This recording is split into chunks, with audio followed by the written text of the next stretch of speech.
Good afternoon, guys. Today we're going to be going over the AK-47. Going to talk a little bit about the history of it, the characteristics, some pros and cons, why it's good, why it's bad. So the AK-47 was designed by a guy named Mikhail Kalashnikov way back in early 1940s. It was adopted by the Russian military in 1947. The Russians aren't real creative when it comes to dating or naming their weapon system, so pretty much if it has a number on it, that's the year that it was adopted, therefore AK-47, 1947. Some of the good things about the AK-47, personally, I like the weapon. It's very durable, very rugged. If you'll notice that there's a lot of metal, there's a lot of wood. Unlike our M4 platform where we got some plastic and some lighter material on it, this sucker, it's pretty heavy. Weighs in at a little over 10 pounds, fully jammed up. It shoots a 7.62 by 39 round, which is what we call an intermediate cartridge. It's good ballistics out to about 300 meters. After that, they start to drop off a little bit out of this gun.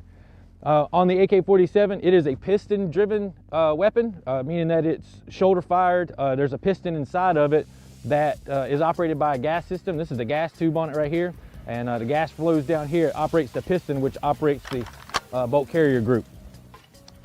The pros on this gun would be that it has, one, a loose fit of parts, and some people wouldn't think that would be a good thing, but it actually works out really well.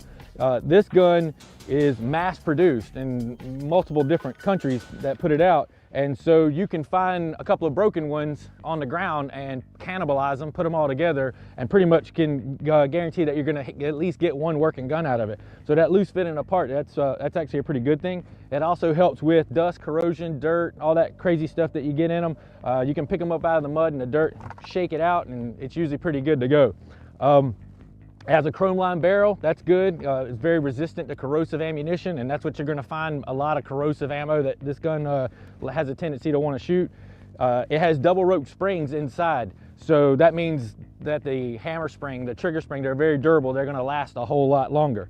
Some bad things on this gun would be it doesn't have a provision for a bolt hold open. So like on our M4 where we can lock the bolt to the rear, this gun doesn't have any function like that. And so it's actually it's detrimental in a firefight because on your last round, the bolt does not lock to the rear. So basically you don't know when it runs empty until you hear a click in the gun. So that's the loudest sound in a gunfight if you're not sure.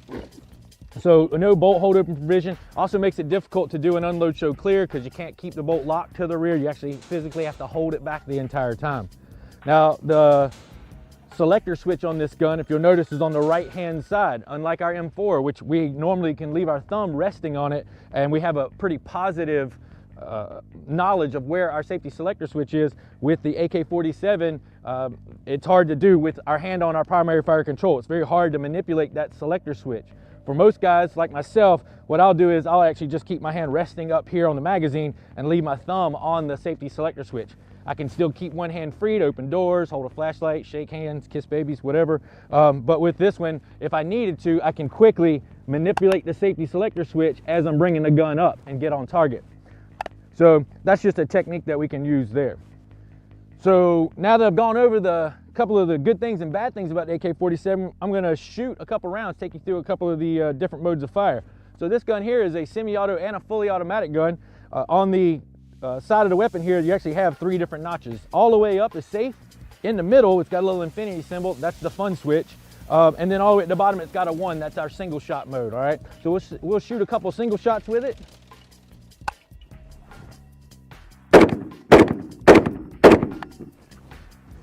Now we'll switch it to the fun switch.